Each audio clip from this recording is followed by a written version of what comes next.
Welcome to Studio Classroom on the Air. My name is Andrea, and today is a great day to learn something new. So let's do that together. My name is Gabe, and I still have that song in my head about Alice the camel having one hump or two humps. Anyway, I can't get it out of my head. Andrea, help me out. No, Gabe, I love it. That's the kind of song that you want in your head, okay? I'm glad you like it. Right. Well, friends, today we continue talking about unusual mobile libraries. And of course, yesterday we learned about a library, well, that's on a camel, right? Exactly. That was one of the unusual mobile libraries we learned about. But speaking of which, there are lots of different places you can find books, right? Like free books or books that you can borrow and return. Oh, that's true. Yeah. Well, actually, we talked about libraries, traditional libraries. Of course, you can go to a library and borrow a book and then return it. But one place that I like to get books at is a used bookstore or at a thrift store. Now, they often have a box that says free books where you can just take one.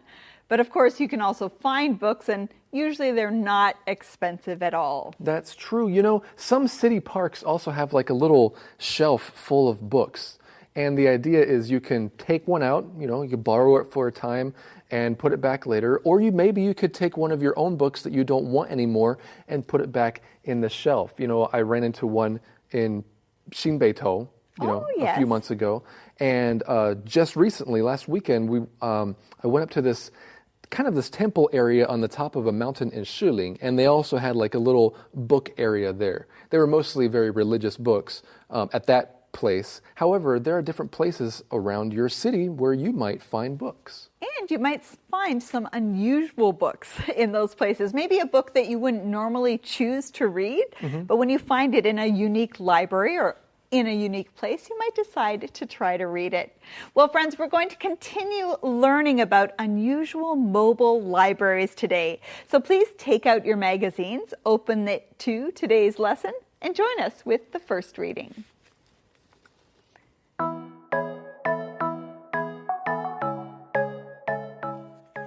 Unusual mobile libraries. Community Learning International, CLI Book Boats. Community Learning International sponsors a floating library in Laos. The boats, which visit out-of-the-way villages along the Mekong River, carry more than 1,000 books. When the boat arrives, school is dismissed, and the children rush to the floating library. They choose their books and read well into the night, returning their books in the morning. The boat then moves on to its next stop. Horse-Powered Literacy, HPL. In remote parts of Ethiopia, some children have never even held a book before. But horse-powered literacy hopes to change that.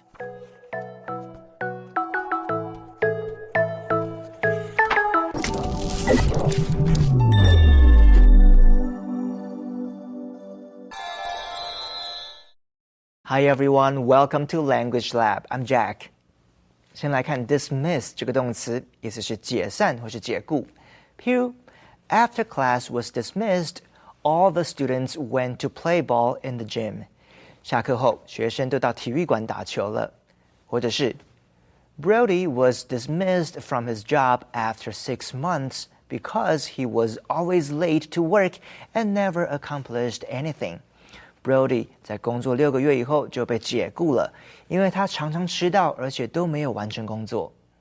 Dismiss 也有从头脑中去除的意思，譬如 Even though Luke wanted to be friends with Mike and Bob, he couldn't dismiss his mother's warnings about their bad behavior. 即使 Luke 想要成为 Mike 和 Bob 的朋友，但是他不能从脑中去除母亲说他们行为不检的警告。接着来看 well into 这个用法。well 在这里用来强调后面的 into something。譬如 completely exhausted, Madison didn't wake up until it was well into the afternoon. Madison 精疲力竭，所以一直睡到下午才醒来。再看一个例句 It was well into Professor Shell's lecture that Alan finally showed up. Shell 教授都已经上课好一会儿 ，Alan 才出现。来看这个例句。Irene was well into her 70s when she finally became a grandmother. Irene 一直到70好几岁才当上祖母。Okay, let's get back to our teachers. Thank you so much, Jack. Well, friends, we have been talking about unusual libraries. We talked about getting your books from a camel, the bibliomotocaro, and now the unusual library we'll look at is on the water. We are looking at a floating library in Laos. And Laos is a country in Southeast Asia. That's right, and I believe you're going to learn a little bit more about what you can do in Laos a little bit later today. However, let's take a look at this floating library. It's called the Community Learning International Book Boats. Okay, so the idea is there are several. The CLI sponsors a floating library in Laos. Now, the picture you see here is not the floating library in Laos. This is a floating bookstore or bookshop in London, okay? But I just wanted to give you the idea of what one of these book or these floating library or book things might look like. I think it's kind of fun. Oh, absolutely. Very unusual and very unique. Now, what is the advantage of having a floating library?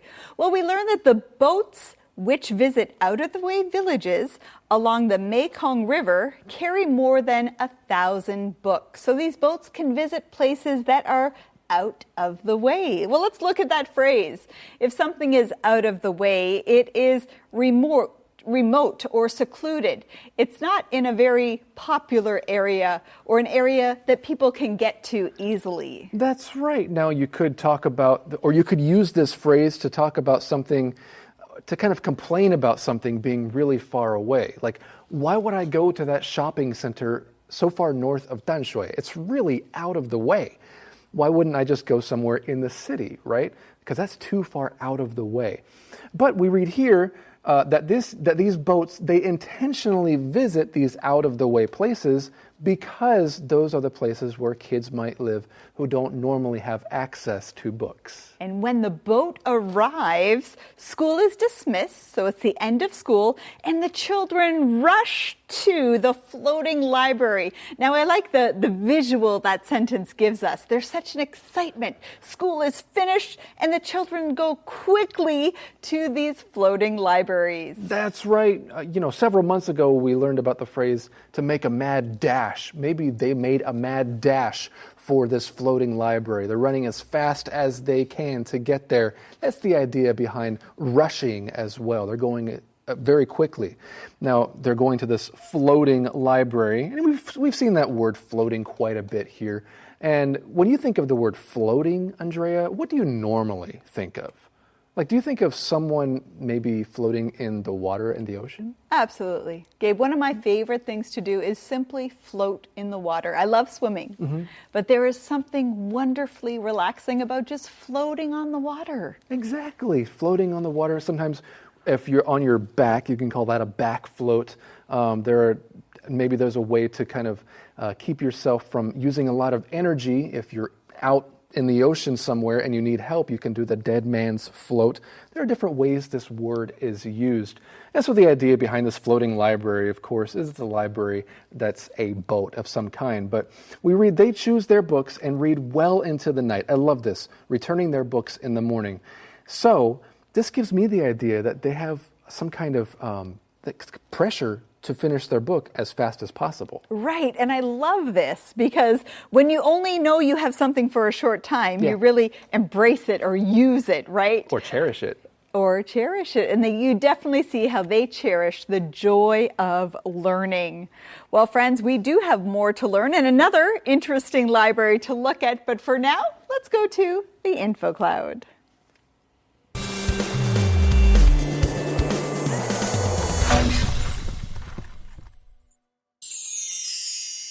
Hello friends, welcome to InfoCloud. This past summer has been hot, But the one for the books is actually last July when it hit 40 degrees.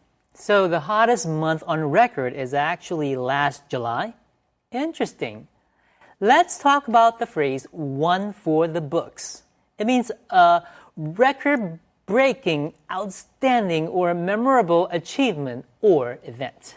Yes, the phrase originally comes from sports. For example, we can say, Stephen Curry scored 55 points in the game last night.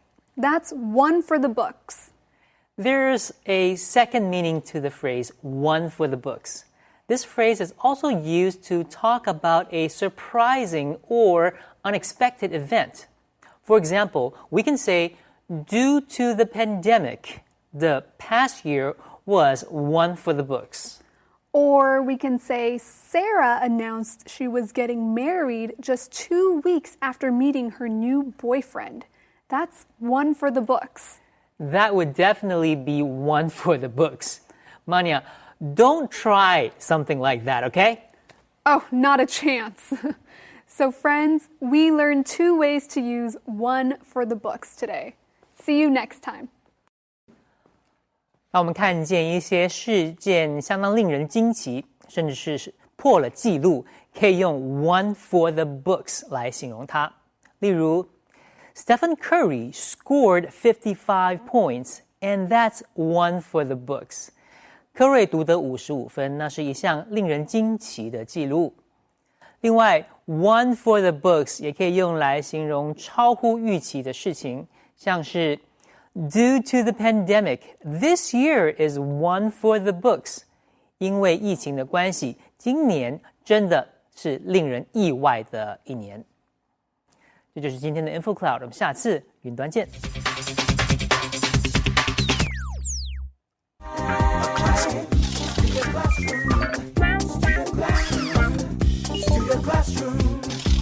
Studio Classroom is on the air.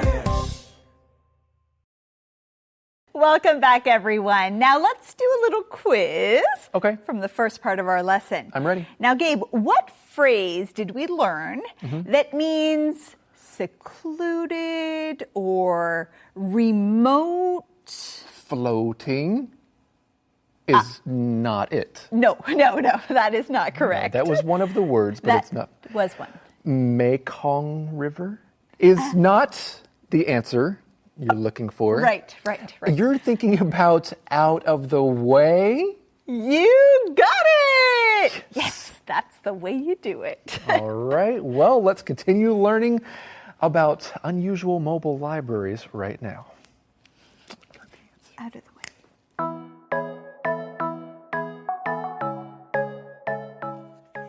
Unusual mobile libraries. A teacher and a horse carrying books, pencils, and exercise books travel from village to village. Upon their arrival, the teacher gives books to the children and reads aloud to them. During those few short hours, the children are introduced to the power of reading. For many people around the world, these portable libraries are a precious treasure. No matter how the books arrive, these mobile libraries are keeping the magic of reading alive.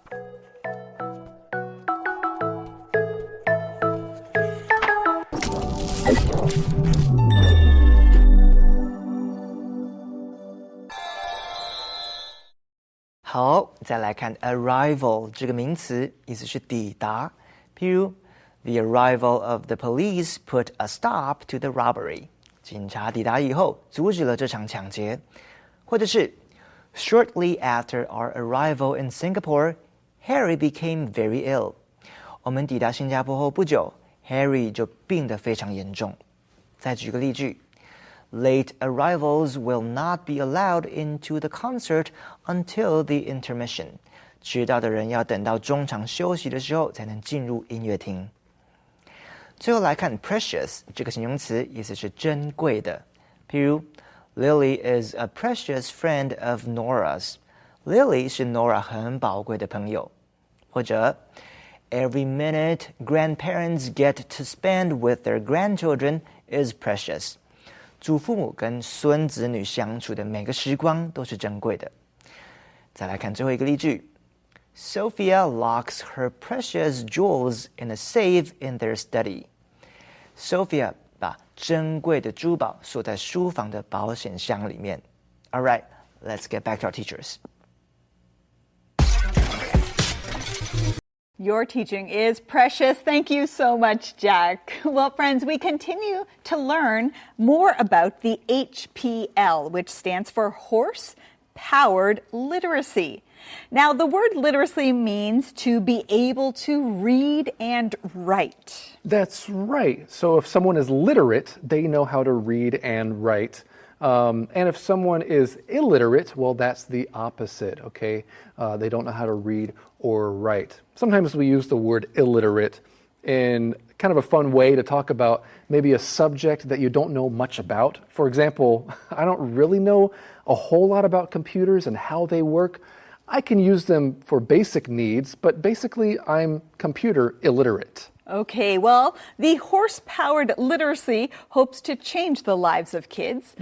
It hopes to make them literate, right? Be able to read, and that all of them have the chance to hold a book. Now, how do they do that? Well, a teacher and a horse carry books, pencils, and exercise books from village to village. And upon their arrival, when they get there, the teacher gives books to the children and reads aloud to them. Now, that is so cool, right? That's very special. I just picture this happening, right? I mean, I'm a teacher, so I can understand the joy that it must give this person to read aloud to a bunch of eager or excited children. Yes, this is something I also love doing with my kids, to read aloud to them. And friends, for you as English learners, it's also a great practice to read aloud. Just hearing yourself read English can improve your language journey. Well, during those few short hours, children are introduced to the power of reading. Now, we talked about the love of reading, and I like this phrase, to the power of reading. We say that knowledge gives you power, knowing things gives you power. So reading can give you power. Well, and certainly when you're first learning how to read and write, you can feel empowered and start to feel your life kind of changing in a way. And, you know, the more different kinds of authors that you read and different perspectives that you begin to understand, you feel more empowered as well. And, you know, there's other ways we could use this phrase, the power of something. And speaking of reading, it made me think of the power of stories. Andrea, stories are so important, aren't they? If you want to get your point across to a crowd of people, you could just share a principle, but sometimes it's even more powerful to share a story. Oh, I absolutely agree with you. The power of a story, or sometimes it's the power of a visual. Sometimes seeing something that somebody is talking about, right? Maybe you're telling a story, but you add a visual. You have a power of a story and the power of a visual. That's right. So think of another way you could use that phrase. But we continue here. For many people around the world, these portable libraries are a precious treasure. We saw the word portable here, even though the title is talking about mobile libraries. In this situation, they mean the same thing. No matter how the books arrive, these mobile libraries are keeping the magic of reading alive. Well, let's look at that phrase, keeping something alive. Now, when you keep something alive, like the magic of reading alive, you are maintaining it, or you are helping people stay focused or to have attention on it. You know, there's a lot of friends that I know who go down to play ultimate frisbee. It's a sport downtown, and they do this every Monday night. They've been doing this for years, and they have kept the tradition alive. There's a song by one of my favorite bands, Nickel Creek. Oh, they're not together anymore, but the song is Why Should the Fire Die? And there's one line, my mom and dad kept theirs alive. Okay, there's different ways to use this phrase. But right now, it is time for us to go and find out what we can do in Laos.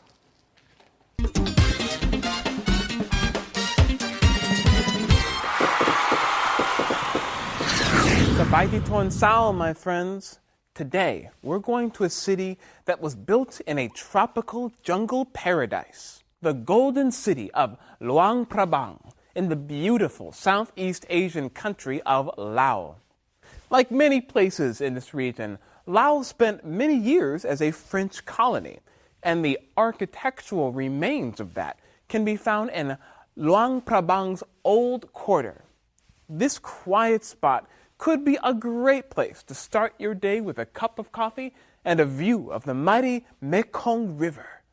Next, after the Buddhist monks finish walking the streets to collect their offerings, head over to one of the city's massive morning markets for a colorful display of local culture. Be sure to try a kaoji, a popular breakfast snack made of grilled sticky rice. After snacking your way through the morning market, it's time to work up an appetite with a hike to the Kuwangshi Waterfalls. If you work up an appetite, it means that you do something that will make you hungry, like sports or exercise. And that's what you'll be doing as you trek through the jungle in search of those emerald green waters which are perfect for swimming. If you're still full of energy, then go check out the Green Jungle Park, just 32 kilometers outside the city. In this adventurous place, you can do a ropes course with your friends or ride a zip line through the jungle canopy. Okay, now you're hungry. And it's getting pretty late. Just in time to check out the local night food stalls which set up at sunset and have all kinds of authentic Lao food. Try everything. Then grab something to go so you can make it to the next show at Garavek Storytelling. Here, an old storyteller will strum the lyre as he sings songs from Lao folklore. Wow. That's all the time we have for today. But be sure to come back for our next SC Travel Adventure. Well, friends, I hope you enjoyed learning about these interesting and unusual mobile libraries. Now, of all the ones that we talked about in our article, which one would you most like to visit or maybe go and check out a book from? The floating library in Laos, Andrea. Really? Yes. I like the idea of books coming to me on a ship and everyone in the community getting excited, maybe because it's not very common for them. And we just all run down to the river and, pick out a book. And the thing is about this, that I love about this is that it encourages you to read an entire book really quickly. That's true. Yeah, because you have to return it by the next morning, and I don't read books very fast. So this would force me to get through a book overnight. What a great idea. Actually, I do like that accountability that it brings. Yeah. When you have accountability, you have to do something at a specific time because... Yeah, you got to return it. You have to return it. Now, I would like to go to the Bibliomotocaro. It just sounds so cool, right? It does. You just want to say, I'm going to the Bibliomotocaro to get a book. I'm bringing my pasta and my rigatoni to the Bibliomotocaro. Oh, and my pizza. And your pizza, yes. Well, friends, we hope that you enjoyed this article. We definitely did, and that it opened up a different world of libraries for all of you. Thanks for joining us, and be sure to come back again here on Studio Classroom.